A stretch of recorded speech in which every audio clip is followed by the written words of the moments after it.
We bought the house at the tail end of last summer and there was a very dated LPG heating system that had been in the house. We did some research and found out that LPG was expensive, so we looked for an alternative and wanted something that was environmentally friendly as well. We decided to go with the solar panels and the heat pump, and as you can see it's a nice little purring machine that's not too noisy. The neighbours can't hear it, and over the winter it's been wonderful. The house has been really cosy, we've had hot water, we've had heating, been able to wander around with just t-shirts on, which is great, and obviously it pays for itself. This is a Mitsubishi Eco2Solar heat pump. It kind of works the opposite way to a fridge. From a technical perspective, what it's doing is taking energy out of the air, even at very low temperatures. So even down to sort of -20, -30 degrees, there's still energy in the air. And the way it works is by pulling the air through a fan, and it's actually heating a refrigerant that boils at a very low temperature. That's then pushed through a compressor that heats it further, creates temperatures of up to about 60 degrees, which you can use to heat your water and your radiators or your underfloor heating system. Sized, it is designed so that we can provide all of the heat and all the hot water for this house. This little box on the wall is the thermostat that controls the temperature overall in the house.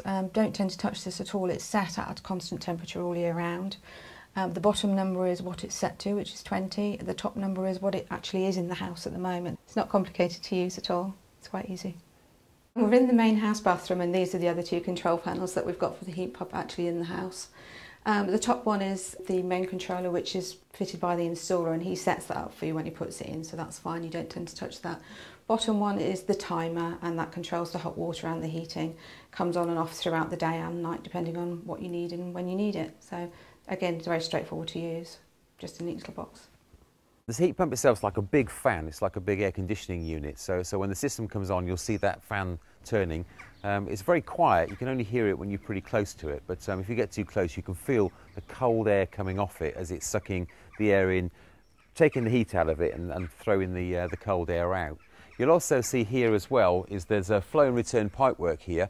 So this particular pipe here will take the warm refrigerant through to the hot water and heating system, and this one here is the cold fluid coming back in order for the process to start all over again.